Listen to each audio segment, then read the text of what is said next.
to see you. Hello there and welcome to Herman Manyora's YouTube channel. My name is Gerald Kabira. I'm so glad that you've joined us once again for our political conversations. I'm here with Herman Manyora. Great to see you. How are you doing today? Good.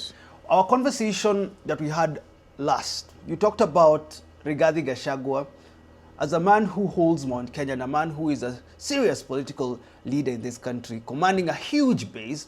But you said there's a way Ruto can actually, I've seen people reacting to that. People are saying that you talked about there's a way Ruto can tame Gachagua. Yeah. What are some of these things? Because you haven't done the video you promised to do. I'm scripting it. It will be a major hit. What is that thing? That But I'll just give a tip. I won't give Ruto the entire game. But as a tip, just to advance the politics of the country, to prepare the opposition, to make them stronger. Yeah. Why do you think it is necessary for you to do that, for the opposition to be strong? Because I don't want the opposition to take it for granted that things are easy. Oh. And because at the center of the opposition is Rigathi Gachagua, so we must test his strength. So the video will be testing his strength and casting some doubt. So if Ruto wants to ride on that, go ahead. But it'll be just a tip of the iceberg. I know I'll squeeze you later, Yeah. but what are some of the things that you've seen in the opposition Yes. that you believe they should work on even better? First of all, unity is going to be very difficult. They must find something to unite them. Secondly, without Gen Z, they cannot beat Ruto. And they must work out a formula for not just bringing the Gen Z on their side, but for making Gen Z part and parcel of the 2027 election. I've seen nothing so far. And finally, the place of Gachagua in this election, they need to re-examine it. Because if Gachagua falls, the entire opposition falls. And that's why I want to test his strength, to see whether he can withstand pressure. So that video I'm scripting because of that. When you say Ruto may benefit a bit by looking at what I'm saying and say, this Gachagua man can go down. I can put him down. But that's not my intention. My intention is to test Gachagua's strength. when you say if Gachagua falls, the opposition falls. Yes. What do you make of the figures in opposition? Martha Karua, Kalonzo, Musyoka. None of when it them comes has. to the conversation. None in of the them country? has what it takes to face Ruto for now, unless a figure drops from up like Matiangi. But these current politicians will have it very rough. So if Gachagua's intention is to support all of these people, he will have a very uphill task. So there are two issues around Gachagua which I will explore. One, the challenges he has in identifying a person, a team to face Ruto. It's a big challenge. Does he have what it takes to face that challenge of identifying? The person. There are even some very low-hanging challenges. They could be fruits, but they are bitter fruits. How do you choose between Natembeya and Wamalo? If you are Gachagua, you are trying to craft a team.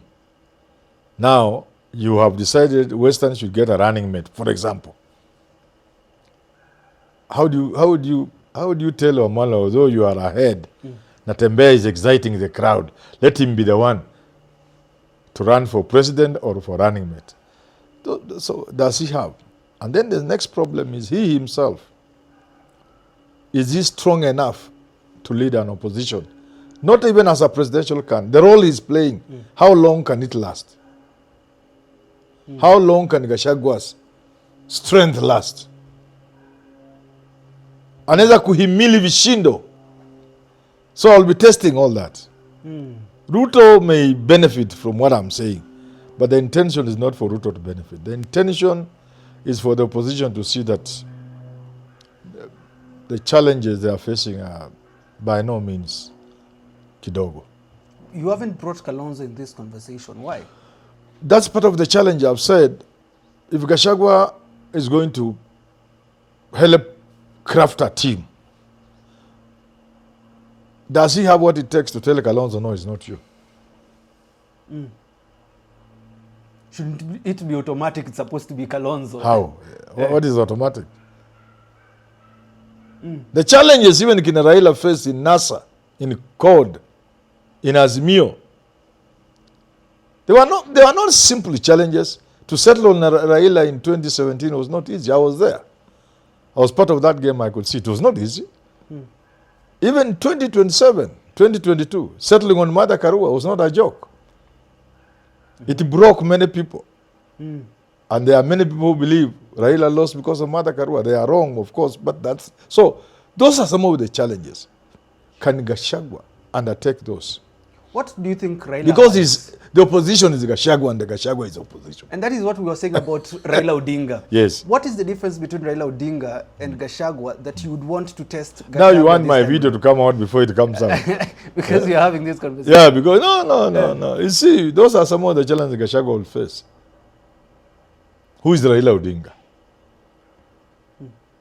One of the biggest issues I'll be raising is, can you put Raila and put Gachagua there? What is Gachagua lacking? Can you put William Ruto there and Gachagua? What is Gachagua lacking? How will he get it if he can? If you put Kalonzo there, what is Kalonzo lacking that Gachagua has, and vice versa? But mainly, if you want to take over the opposition the way Gachagua is doing, do you know who Raila is? How did Uhuru manage to have the entire Gema community behind him? Does Gachagua have what it takes? Those are the issues I'll be raising in that video. They are heavy issues. They are by no means keeping a team, because now he's the head of the team. Does Gachagua have what it takes to keep that team? As we move towards the next election, it will become volatile. As we move closer to saying who is going to be the presidential candidate, you need to be respected within the team. Can Gachagua command that respect? Those are the issues I'll be raising. But don't. Okay, let me not squeeze. Don't look for too much leakage. But what is the most important thing for the opposition to do now? Because we already know Kenya Kwanza, whether it will be Kenya Kwanza, then Ruto is the flag bearer. What should opposition do now to show Kenyans that this is the way forward for us and you should support us? They should just create a movement. There's nothing more. Create a movement and let the Gen Z be not just part of that movement, an integral and powerful part of that movement. In fact, the de facto head of that movement. That's the only way you can beat Ruto. Anything else is just talk. The movement. A movement. How do you create a movement? Do they have what it takes? On my part as a Kenyan, I had said I want to stay out of 2027 elections. But I'll play my role. I'm going to start a series of shows in which I'll put anybody who wants to be president in the hot seat. Because I have questions I'm going to ask them on behalf of Kenyans. Wacha hii vitu media na waulizanga at presidential debate. That's nonsense. Kuna kitu hapo. Manifesto. Mimi naenda kuwauliza maswali mazito, because we want a departure from the past. We want a paradigm shift. We want to do things differently in this country. We want young men and women to get jobs. We want to create hope. Because a society that is so low on hope is not a society. We are living in danger. We want young men and women to know, even if they don't have a job tomorrow they can get. Today there's no such a hope. Watoto wamepotelea kwa drugs. Because there's no hope. I want a presidential candidate to tell me how he will get 2 million jobs. Real jobs. Not hii ujinga ya kusema statistics from where, no, really jobs. So I'll ask you, Jadel, Kalonzo Musyoka, you are the president of Kenya. Are you aware that if we improve our textile industry, we'll create 2 million jobs? Really jobs, not fake jobs. Are you aware? Are you also aware that if we remove mitumba and all these plastic clothes from across the world, we will immediately create demand for clothes in this country, and we have the capacity to meet that demand? What is your stand on banning mitumba and these cheap imports into the country? What is your stand? Tell us, tell Kenyans, because by that one move, an executive order banning imports, cheap imports, most of them illegal and counterfeits and fake, you'll create 2 million jobs. What is your stand? Don't beat about the bush. Real questions must be asked. Do you know you'll create more than 1.5 to 2 million jobs if you ban the import of cheap leather in this country, shoes? Most of those people don't even pay taxes. They come through useless means. So that things like butter and umoja can thrive in this country. Butter can come back. Okay. So if you are then asked... asking serious questions. Do you know,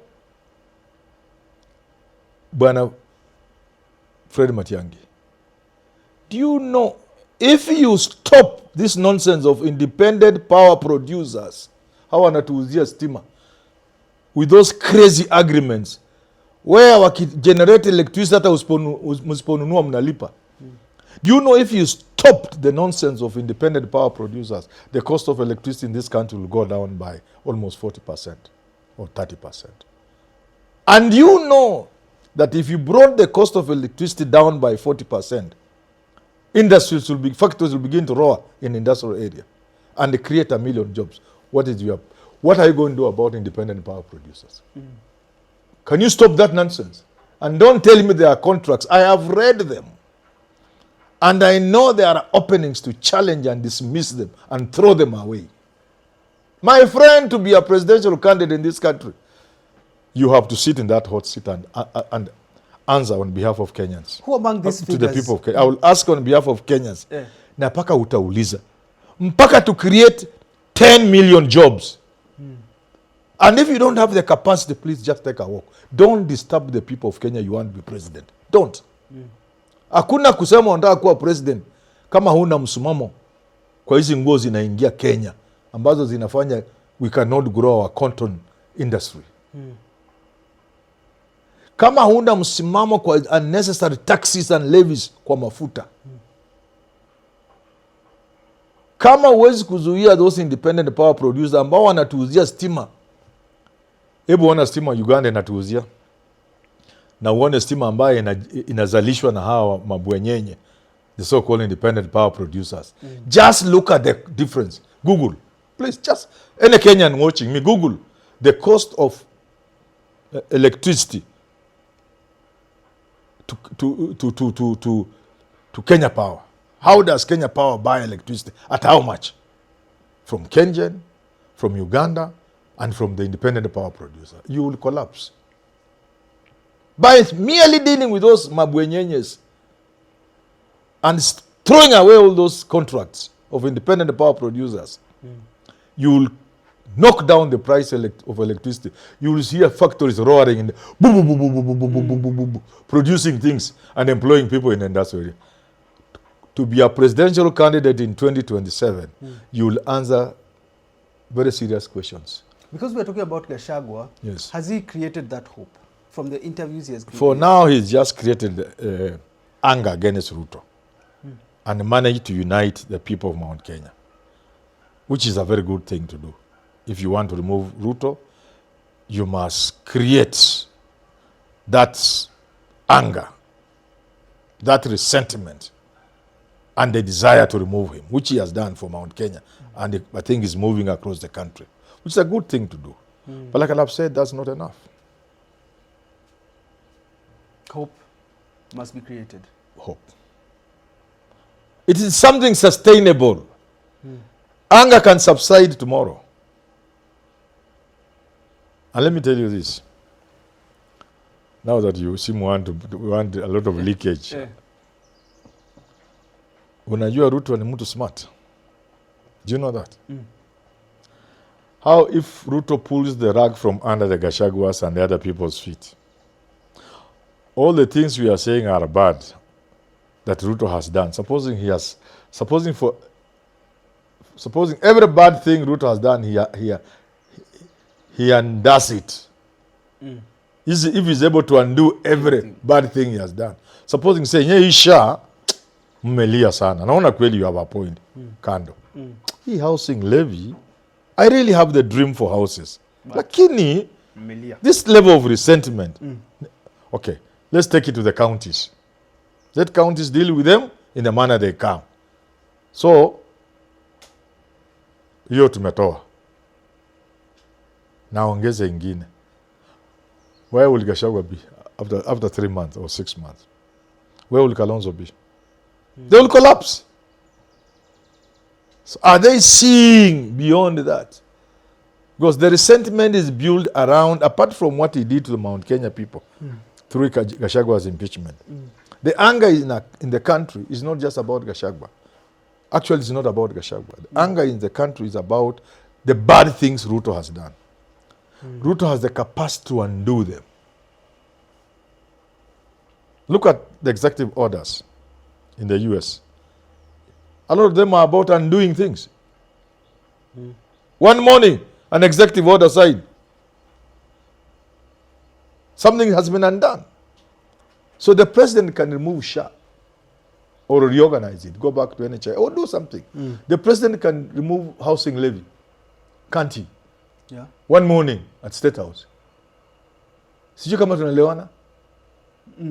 The extra VAT which was imposed on fuel, 8%. In this finance bill which is coming, they can remove it. This man can remove all these bad things. Then you are left. Can the opposition stand after Ruto has done those things? Well, that is Herman Manyora for you. Is the opposition ready to counter Ruto? Yes. Is Gachagua ready to counter Ruto? We're still waiting for that video, though. It's coming. Thanks for tuning in. Have yourself a lovely rest of your day.